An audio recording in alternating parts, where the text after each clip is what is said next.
Good morning mga kumarites, kadugtong pa nga po ito kahapon na video at hindi nga po kami natapos. Dahil busy nga rin po kami kaya naman pagkasarado nga po ng aming tindahan tsaka kami nito nagrepack ng aming bigas. At dahil marami nga pong nag-comment na plastic labo na nga po yung gamitin namin dahil kasya nga po dito yung 1 kilo. Mas mura kasi ang plastic labo kaysa nga po dun sa plastic na ginagamit ko nung nakaraan. Naubos na nga rin po yung plastic nung nakaraan kaya ito labo na nga po yung aming ginamit. Mas mura din kasi ito. Yung unang bukas ko nga po ng aming munting tindahan ay nagbibenta na rin talaga ako ng bigas pero yung kilo-kilo na nga po iyon. Dahil nakahalo nga po sa aming tindahan yung benta niya ay hindi ko rin talaga napaikot at hindi ko nga siya pinriority. Ito nung nagbenta nga po ulit ako ng bigas ay hindi ko na nga hinalo sa tindahan yung benta niya. Para pag naubos nga po ay makabili ulit kami ng isa pang sako. Kaya pangatlong sako pa nga lang po ito namin simula nga po nung nagtindahan kami. 3 taon na nga rin po yung aking munting tindahan ko marites, buti na lang at kahit papaano nga ay lumalago na. Si Jowa nga po ang taga-kilo dyan, ako naman nga po ay taga-tali ilang. Busy din nga po ako sa ginagawa ko sa performance task nga po ng aking anak.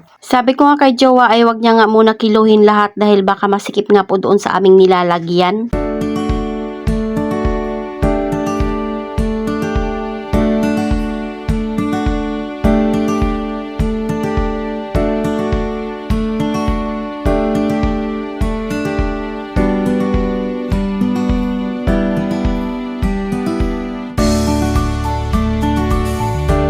So, ayan nga lang muna yung aking pinakilo dahil anong oras na po talaga ito. Para makatulog pa nga po kami. Kinaumagahan naman kahit madilim pa nga po ito at nag-uumpisa na nga rin pa akong gawin itong mga chichirya. Sobrang dami na rin talagang kulang ng chichirya namin simula nga po nung kinagat iyon ng mga daga. Ngayon pa nga lang po ako nagdagdag at hindi rin talaga maganda tingnan dahil bungi-bungi na nga po iyon. May napansin nga rin pa ako doon sa chichirya na naka-display ko marites na meron nga pong mga walang hangin. Pero nang sinuri nga po namin ay wala naman nga pong butas kahit maliit. Kaya tatanungin ko rin talaga kung pwede bang ibalik dahil hindi naman nga po iyon nginat-ngat. Hindi pa nga nakakapasok si Jowa dyan dahil maaga pa nga po ito. Habang ako nga po ay nag-aasikaso ng mga chichirya, siya naman nga po ay magtitimpla ng kape.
nagsasabit nga po ako ng chichirya ay si Jowa naman nga po ang tagabigay ng mga nabili. Tinutulungan niya na nga rin po ako sa pag-aayos ng chichirya para mabilis nga po ito matapos. O diba at araw-araw talaga kumarites na ito nga po yung aking inaasikaso ang aming tindahan. Kaya naman pagdating nga po sa mga project ng aking mga anak at kahit papaano ay talagang pinagpupuyatan ko iyon para matulungan nga po silang gumawa. Kaya lang minsan ay hindi rin talaga naaasikaso. Kita nyo naman yung gin ko kumarites at yung pinakaunang row ay ubos na naman nga po ito. Pati na nga rin po yung maliit ko na emperador ay naubos na nga po kagabi. Kung pangarap nyo nga magkaroon ng munting tindahan pero wala pa kayong pesto ay pwede nyo nga munang gawin ang GCash. Dahil ang kailangan nga po nyon ay signage lang sa labas ng bahay mo. Sa nagtatanong nga po kung magkano yung pinuhunan ko sa GCash ay 10,000 nga po iyon. Pero kung tutuusin ay kulang din pala talaga iyon kumarites. Pero kahit papaano nga po ay nakakaipon nga po ako ng pambayad sa aming kuryente.